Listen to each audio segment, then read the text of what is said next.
Sobriety gives you a second chance, but what you do with that chance determines who you become. Some people rebuild, some people relapse, a few become the men they were always meant to be.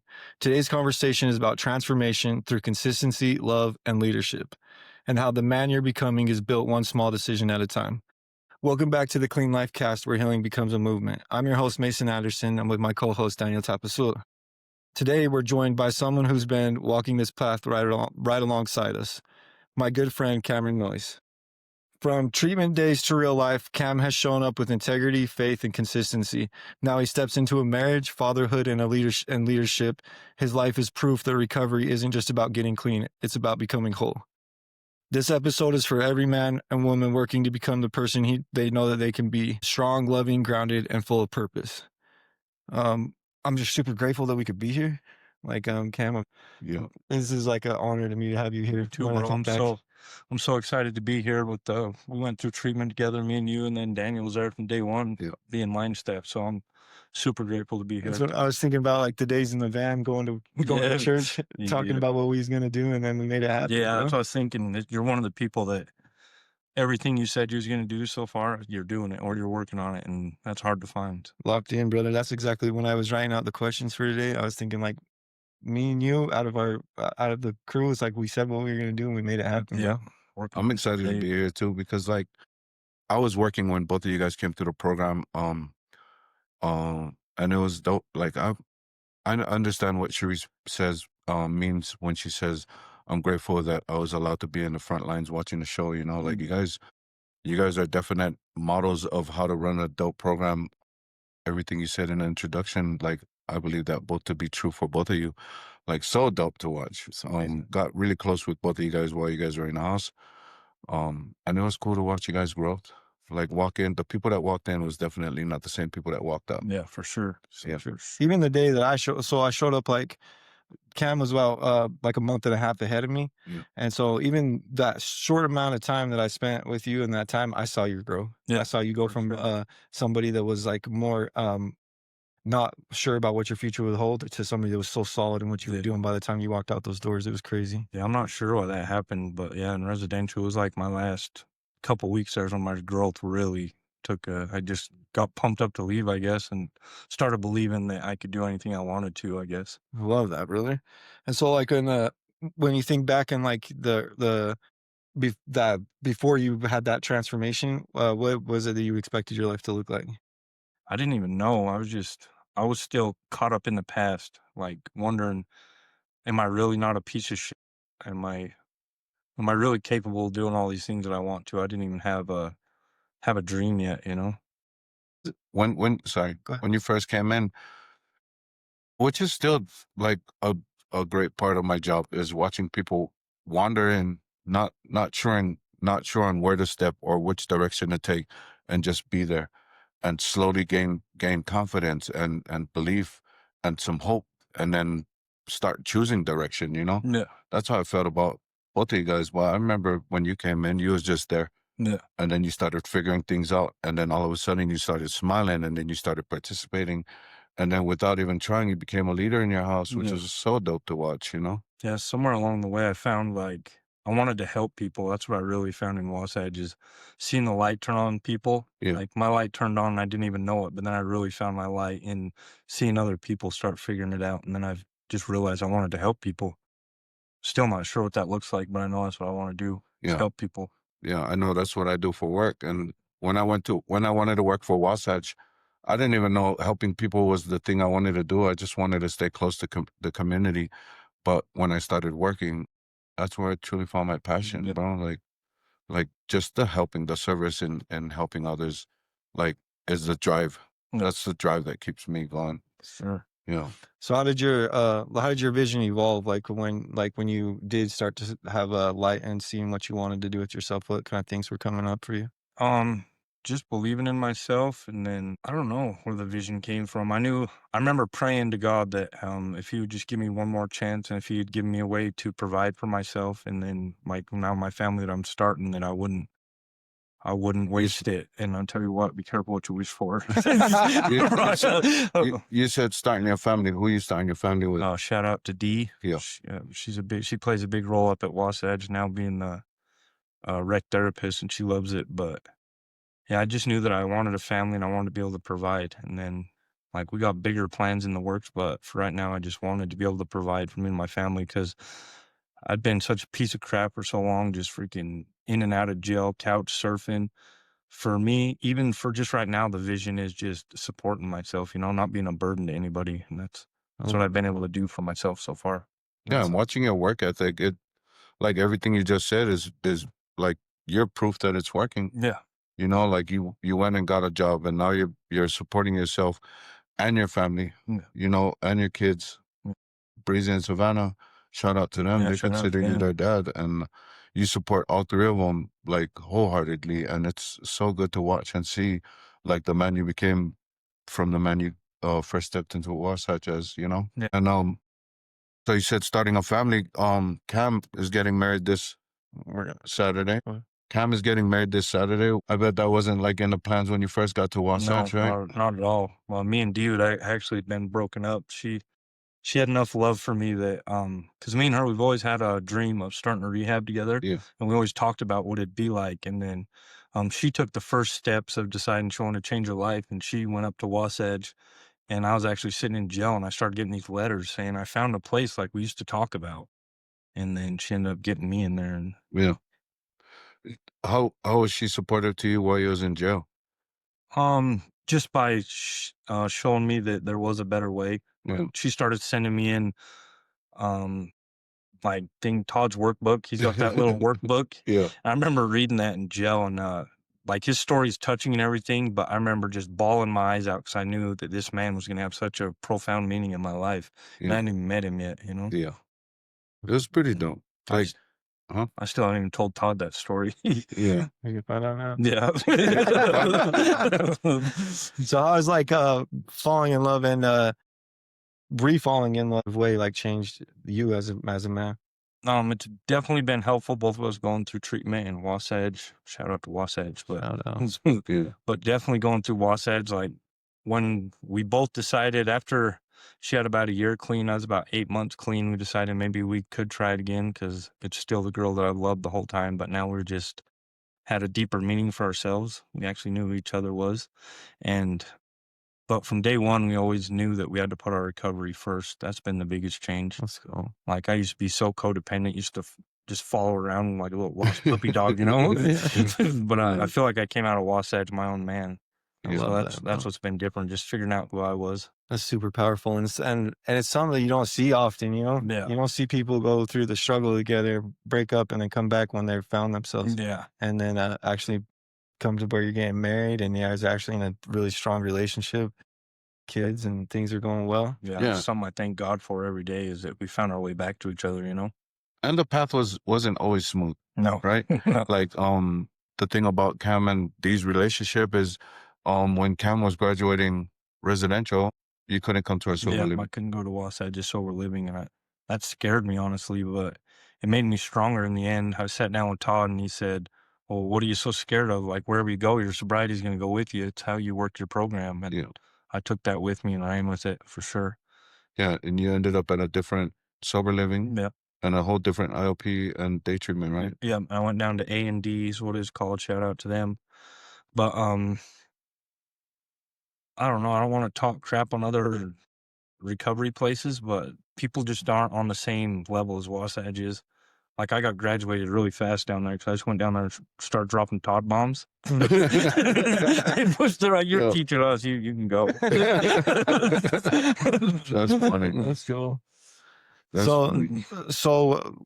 how was it? Like, what did you learn from having to go to a different treatment or different treatment and sober living? I think it just helped me with my codependency, like because the whole reason I couldn't go there was because of D, and I did need to take a break from her because the whole time, like I was still kind of falling around at Wasatch when I first got there. I was that's the whole reason I wanted to graduate. But as soon as they figured out our dynamic, Tracy put the hard stop to that.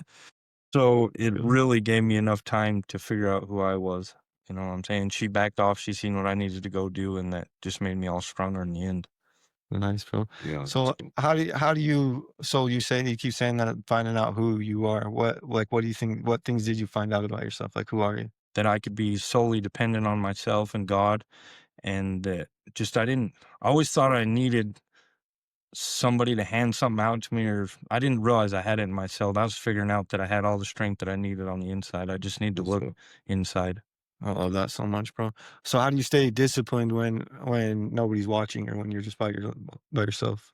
Self accountability all day. That's wholeheartedly what I believe in. Like, I'm hard on myself. I'm not mean to myself, but I'm hard on myself, because if you're not gonna be hard on yourself, who is? Who's gonna hold you accountable at the end of the day? I love that, bro. Yeah. So I really try to keep, because I love how my life's going, but I know it could all slip away.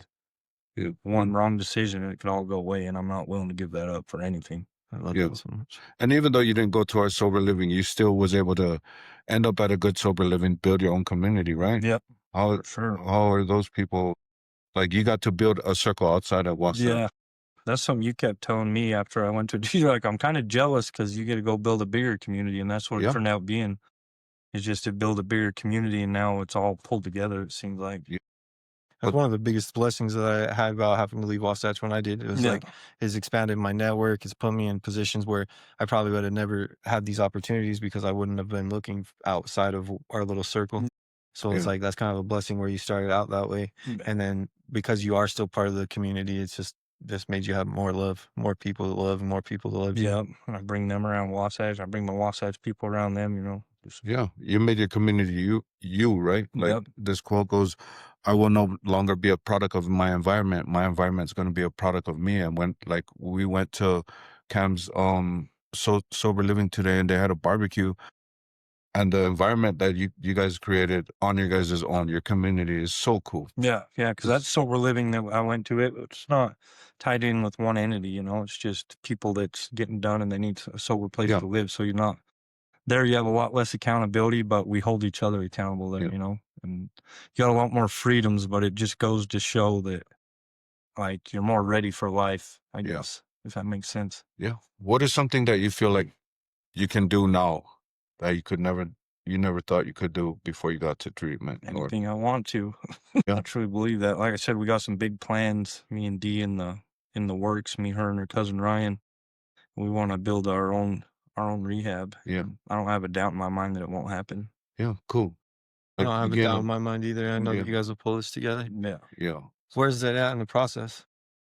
we're still in the beginning stages. We're just me and Dee's trying to get married and move out together. But Makes sense. and Ryan, our other business partner, he's got some stuff he's got to work out, but it's definitely in the works. It's awesome, brother. So with you and D getting married, where are you guys living? I'm still in sober living. We're still going to be looking for a place, praying every day that that'll work out next. Far away? No, heck no. Better not. No, we're staying around here. Yeah. Not back to Price. No, I Like- got no business being in Price. Well, that's cool to like. Well, my therapist, when I got to sober living, said that one of the biggest reasons for people not to be successful in their recovery journey is they go back into the same situations. Yeah. So it's cool that you acknowledge that you can't be back there. Yeah, Like, you it- can go visit, but not stay out there. It boggles my mind when people go to treatment and they think that they can just go back to the same exact environment. Yeah. If nothing changes, nothing changes. I like that. So it's like, so you guys are focused on getting married. Then what comes next? And then find a place together, and then I just got a big old promotion at work. So right now I've been focusing a lot on work too. Good for you. And then Dee's trying to move up at work. But I started out doing permanent lights a year and a half ago, started for a different company, then got laid off. That was another time I could have got scared and jumped ship, but I just trusted the process. And now I ended up with this company now. Shout out to Ember Lighting. I work for them now, and I just, I'm the number one for them right now. Hell They're yeah. installers. And you got your own ride, Yeah. the van. Just got a work van. Killian has to drive it though. Still trying to get Shout my out to church Killa. stuff. Yeah.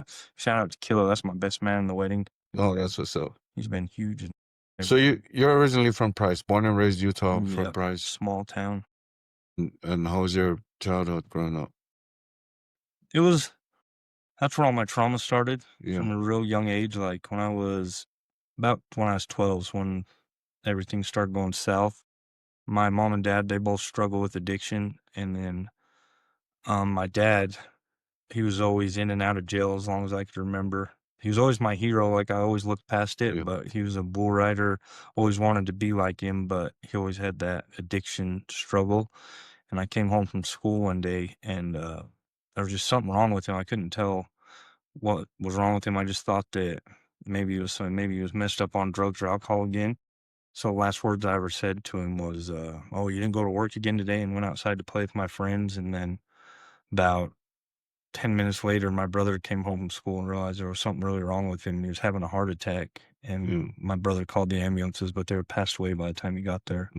By the time they got there. So that was a huge piece of trauma I carried around clear till I got to Wasatch. I blame myself for not saving my dad or for not doing something, you know? Yeah. And then after that, you was raised by your grandpa, Yeah, I was right? raised by my grandma and grandpa. They gave me a really good childhood. They're very loving. Well, they're loving, but they don't really know how to show affection. My grandpa's like Yeah. an old cowboy dude. Oh, yeah. Never really said I love you to each other. Never like touch and affection. So that's something I feel like I've always chased. I think Yeah. that's why I was so codependent. Yeah. I was just asking about that just so people understand like a little bit about what you've been through to get to this spot. You know, Yeah. like it is possible to go through some hard stuff. Oh yeah. Yeah. From there, after my dad died, it was growing up with my grandparents and then always just wanted to be a cowboy. And then I kind of adopted that lifestyle that came Yeah. with it, drinking, partying, doing whatever. And I ended up getting hurt at a rodeo when I was about 19. Got hooked on opiates and I just gave up all my life dreams after that. Just was hooked on heroin. Just started believing I was a piece of shit and thought I was going to be one for the rest of my life, to be honest with you. Yeah, none of that. Like you didn't do anything or know anything, any kind of work to do on any of those until you got the treatment. Until, Huh? yep, until I got to treatment. Did you ever even know that you needed to work on anything? Not really. I just believed that I did something wrong along the way, and Yeah. I was doomed to be a piece of shit, and that's truly what I believed. It was everything you did that put you in that situation, right? Yeah. Basically, yeah. It's pretty much like, I don't know, like the group that I went through, and same with me. Everything that I've been through as a child, I had no idea that I needed to get some mental health work, you know, or Yeah. some help. Just believing that something about me is broken and the life that I'm living is my fault. Yeah, and I deserve it. Yeah. Yeah, that's how I always felt. So what's like the main tools that you learned from treatment? Like what kind of things do you think that you came out of there? You went in there one way and you came out of there a different way. What is it that you think clicked for you? Being nice to myself. That was a huge one, like learning how to tame the bully inside your head, learning it's all bullshit and them stories you tell yourself, and just learning how to do affirmations, telling yourself, even if you're not that way yet, tell yourself that's how you are until you are. And if you're not that way, change it, you know? What is your favorite affirmation? That I am worthy. 'Cause that's why I always grew up my whole life believing I wasn't worthy to have a normal family. I wasn't worthy to have this, wasn't worthy to have that. It's It's beautiful. something I still try to tell myself every day. Yeah. And you are, though. Oh, yeah. You know, make me cry. I'm a freaking crybaby. That's good. Yeah, I know. I That's love good. it. Like it's like cleansing the soul. But I love that. Like you just have these things, and it's like, you know, like you can tell that you work on it because it's just like reflex. You know, like what's this? What's this? That. You know, like it just feels like you're always in constant work without, you know, like focusing on it. You just put in this great foundation for yourself to where every day you just walk about your life and those things work on it. Yeah. You keep working on these things, you know? Oh, yeah. Like you're living authentically. Yeah. And it's Yeah. something that I see too through you is like, I see a true authentic person and the things that you're saying right now all align with everything that I see in you. Yeah. And so it's like, I see that like you have put in that work to find those things and they are working in your life. Oh, yeah. And I'm discovering new things every day too, you know? It's a journey. Don't ever end, I don't feel like. Right. It's forever. Like that's another thing that I learned up in residential is a lot of my growth came from when I was by myself, just doing my power hour and stuff in the morning, doing my meditation, praying, working out, and Yeah. doing that all on my own. Explain what that is to people, what a power hour is. That's just an hour I take every morning to set aside to myself before all the noise of the world starts. It's when I sit down, I make my intention for the day. And you usually start at what time? 5. You know? I usually wake up 5 in the morning, make my coffee, and then try to sit down and make an intention for the day, something I've been struggling with, you know, maybe be more teachable, maybe just depends, you know, and then just meditate, talk to God, and then I go to the gym and get my workout in, and then I can start my day, you know. Beautiful. The days I miss that are the days I have my worst days. Yeah. It's awesome, bro. I remember in residential, your pop, his workout was Oh, burpees. Yeah, 100 burpees every morning. You know, burpees. That was the Prison workout. style. Yeah, bro. prison style. But get it. Like make the best of what you got. Lemonade type stuff. Yeah, you know? that's I ain't awesome. got weights burpees. Like find both of you guys did the same thing. Like find whatever you could use to make you better. You know, yeah, prison style, but didn't have no weights. I'm gonna do something anyways. You know, like, and that's the people that I find thrive even more is like don't get to a wall and get to a wall and stop and be like, there's no way. Can't do it. You know, like I feel like both of you got around the wall, got over it, break through it, made use of whatever you had and ran with it, and now here we are. Here we You are. know, here we are. Yeah, me and you hit it off like that. We weren't even in the same house, but we started having van rides every Sunday to church, and we hit it off. Like you could just tell Yeah, and real people we're about. We're gonna Yeah. do what we say we're gonna do. You know, Yeah. it's hard to find. which makes conversation with you guys so dope. Like I used to always like talking to you guys in the house. Me and Cam used to always play ping pong, and I used to smash him all day. No, we have good. We'd have good games. Get good games. No, we'd have good games, but I feel like that's where the bond is made. You know, like having fun, being able to talk when times do get rough. Like, oh, I can't go to sober living because you know, like just those kind of conversations and watching you be, like what Mason said, an authentic person, and it just makes conversating with people like us easier. You know, Yeah. and I love it. And too, I'm super grateful that we have each other and that there's like this opportunity for us to go through the things that we went through in the beginning and then also circle back and be able to go through it from this mindset. This different spirit, different heart, different mind, but the same people. And it's like we've changed so much in this amount of time. Yeah. Every one of us has grown in this way that's just ridiculous. And Yeah. it's like we all came from a place that we thought we were too broken to make it. Yeah. If you guys saw me at the beginning of my program, you guys would have thought you guys were looking at yourselves. Like just watching you guys do what you. I didn't read though, so I didn't run a program where I read, but like I Can did. you read? I can read. I did extra stuff too. Like if they asked me to write a letter to my addiction, I wrote like a bunch of different. Like I wrote an apology, I wrote a goodbye, I wrote a thank you. You know, like extra. Like I did extra. Was that from the start of your program or? No, not at the start. Not at the start. It took a while for me to get into it, but like I feel like you came in and you was going, and then you came in and you was trying to figure it out and went going. But that's the dope part is like all of us took 3 different approaches, yet we're still sitting in the same spot. It all came together in the same way. Yeah. You know, and that's how life is in general. It's like we're all going to go through different traumas, all go through different ways of recovering, all through different. The one thing that we do have in common is Wasatch, but I mean, there's people from other programs that are doing well as well. Yeah. But something about our situation, all being at Wasatch at the same time, even as you being staff and us being there in the program at the same time, something about that moment is just so like in my mind seems like only God could have aligned all of these people and all these things in this way to give me this opportunity to be the best self I can be. Yeah. And had it not played out that way, I probably would have done the same thing I did the last 5, 6, 7, 8 treatment centers that I went to, where I would just go there and I'd be like, oh, gung ho, and then get out and just fizzle out, Yeah. But because I have you guys, because I have this opportunity, because I have the community that I have, it's like it makes it easy for me to want to stay in this position, keep thriving, keep moving forward. I feel like that's what God does is he gives us these tests, but he also gives us tools. Yeah. He also gives us things that we can reach out and gain help from. And I feel like everybody gets those. It's whether or not we pick them up. Whether or not you pick my brain, whether or not you stay open or listen to Wendy tell you break up with that girl, whether it's all up to you. Like God will give us the opportunity for a test to level up, but he'll also give you the tools to get past them. But what are you going to do about it really at the end of the day, right? Right. And are you going to be self-aware enough to even see them when they're there? Yeah. Because a lot of times people just overlook the things that are right in front of them. Yeah. The people reaching out the hand or the opportunity being presented or things like that. And people blow right past it being like, I can't find an opportunity, but they just... It's just right there, right alongside. All focused on what they can't find, not what's right in front of them, Right, brother. That's so true. So when we're talking about, so you're 20 months, right? You're at 20 months. So you're almost there, bro. 2 years. Coming up. Let's go.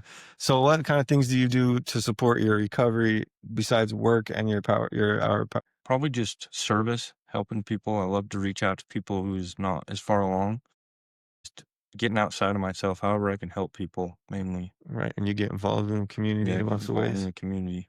Football. Oh yeah, softball, anything I can do with the community. I love doing it. Like that barbecue we had today. Like I think about how much it's changed from when I was in my addiction. I used to just be freaking huddled up in my room doing heroin, not wanting to see nobody, not wanting to talk to anybody, and that's just not me. It's not Like you. I love connecting with people. I'd say connection's my biggest tool Yeah. right now for keeping me sober. Like I know you like reaching out to people, but this is one thing that I like about you, Cam, is that um even when like you're not even trying, which is the dope part. When I see you reaching out to people, like when Clint got his chip, he shouted you out because he said the whole week he kept like, hey, big year right here, you know, and even watching you at softball, the way you cheer everybody on, you know, like whether you like it or not, that's service, because it's like people that might not believe in themselves or are on the fence of whether they can do it or not, and they hear your voice, they watch the way you play, they watch the way you carry yourself in the community. Like, I know you didn't run for anything, but you definitely are a leader, whether you like it or not. Just by all those things, just the way you are is service to the community and the people around you. And I love that about you, brother. I appreciate that. Yeah. When I wrote out the questions for today, I said that in my mind is like somebody with integrity, somebody that's honest, somebody that has big vision, somebody that is a leader. And it's like those things I truly believe about you. And Yeah. Daniel's right. It's like it just comes naturally in who you Yeah. are, you know, because you walk the walk, and you live the life that you say you're living, and those things show up no matter what. Those things are just out in front of everything. You know? Yeah, and that's what I'm most thankful for, is just being able to do what I like say I'm gonna do. When I was so messed up on drugs, I could get 10 jobs in a week, but I couldn't keep one of them. Yeah. Now I'm someone that's dependable, and I love it. That's And I love leading Yeah. too, but I try to lead just by example. But you do that. Yeah. Like even at our meeting tonight, our alumni meeting, any announcements, everybody look for you, or somebody will be like, Cam, like it's, I don't know, to me, the feeling I get is that you're not trying to be this guy in charge of everybody. You're just living the best, Cam, and people are drawn to you because of it. Like your transparency, your authenticity, your love, your compassion for others. It just shines so bright in you, you know, and it's so cool to watch. Yeah. I love that about you, man. Me too. So this is gonna be kind of a weird one, but I'm gonna ask it anyway because I want to know what your answer is. But so if you could say somebody, we're gonna say somebody just like you that's been through a similar situation, it comes in and we're gonna reword this. Say your past self comes to you. What kind of things would you tell them to get them to see what you know now? Just everything you're looking for is on the inside.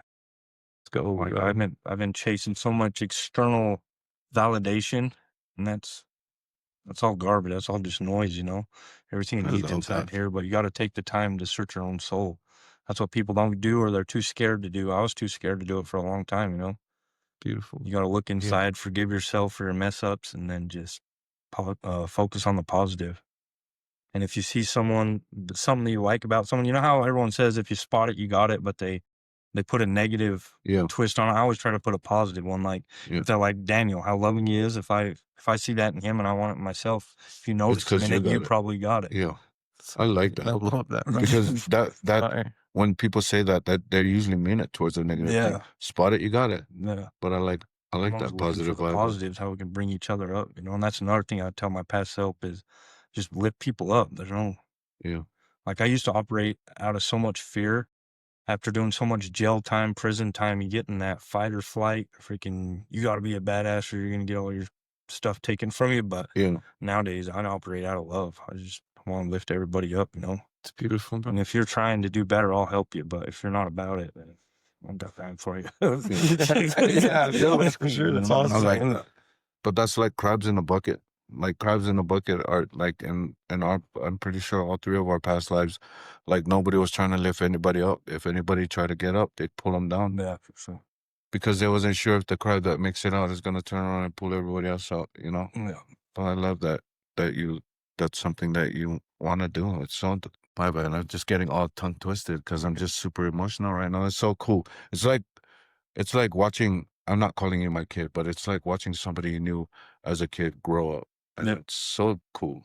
It is You what know? it's like. Yeah. Most people are stuck in that kid mentality when you get there, you know. You haven't grown up. Obviously, something's went wrong along the way, or you Yeah. would have been able to grow up. Right. And then I feel like we walk out of there as men. Yeah. What you want to do with this? What you can do with it? Yeah, Yeah. that's amazing, bro. Because that's the path that you're taking and the steps that you're taking in order to create the life that you want. Mhm. And it's all playing out like you're manifesting your dreams, dude. You got your wife, you got your kids, you got your direction, you know, Yeah. and things are really gonna unfold even more and more beautifully for you as life goes, because you're taking the right steps, you're doing the next right thing, and that's really what it's about. You found, like you said, you went internally and you found the treasure, the gold, and that's what you were looking for. Have you ever heard The Alchemist? Mm. Read that book? Talks about I'm not a spoiler alert, but it talks about but it talks about like a journey, like this kid goes on a journey, and this shepherd goes on this journey to find this treasure, and he goes out and he goes through all these experiences and everything, and he gets to the end and finds out that the treasure was where he had the first vision to go find the treasure. It was buried underneath him where he was sleeping. So he went on this big ass journey and grew all to all this person and had to return back home to find it, you know? Really? Yeah, that's like it was in there It the whole was- time. Yeah. I love that. Yeah. I like how you said that you would tell your past self just looking within. That's where a lot of the answers are, but it just seems so scary to do in the beginning. Yeah, But it once you does. get going, Why do you guys feel like it's scary though? Like what I agree, but I just want to know what your thoughts are. you know, Mine was just out of shame, I guess. Like I did a lot of crappy things I'm not Yeah. proud of. My addiction, something I just wasn't willing to take a look at. You know, that and I'd have to take some accountability too. I've always wanted to blame all my problems on Yeah. somebody else, Play or this victim, would have right? been this way. But just learning how to be accountable, I think, was a scary part for me. What kind of things did you learn about codependency? Damn, I'm drawing a blank. But me and Tracy did so much work on Codependency. codependency. Yeah. The only reason I ask is like I spoke at a codependency group just recently, and like I've been really trying to look into like that codependency more. I've been trying to like learn more about codependency because I think that's a huge for the vast majority of our community, Oh yeah. and both sides of codependency. But it's just cool to get other people's perspective. I went to that group and I spoke there, and it was like the first time I ever spoke. And other than that, like schools where there's kids, but like show up there and I'm like getting ready to like do my little spiel, and then not a single drug addict there. It was all about It codependency. was family members, and they had drug addicts in their life, and I was just like, so I was giving hope and things, and then I was like, I don't even know where, you know? Like that would be hard to talk to. Yeah. But is like codependency is just like a different form of addiction, right? Right, dude. Like, you know how you said you was following D around? It's because this is just me guessing, but it would be just because there was something missing about you Yeah, for you. exactly. And when you did some internal work, you was all right to be out here by yourself, you know, like you was okay with you. Todd always shares this quote. He said, humanity's biggest problem is the inability to sit quietly in a room alone. Yeah. For me, it means that I couldn't do it because I hated me. I didn't like me. Like I had everything about me, you know, like what you said, a lot of shame, and then having to take accountability because I'm the one that put myself in a room to sit by myself alone, and I couldn't stand me, all because of me. And then finding when you look inward and start taking off all that crap and realizing that I'm the one telling myself I'm not worthy, No.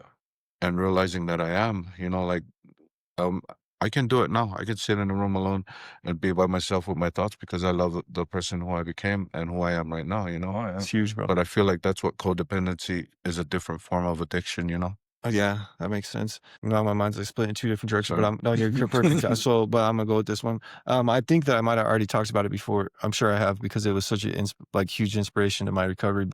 But like in the beginning, when I read this book that Todd brought a lady in, and it was called the Word Effect. Yeah. I guess she just came I and remember. spoke again. I heard the other day, but Yeah.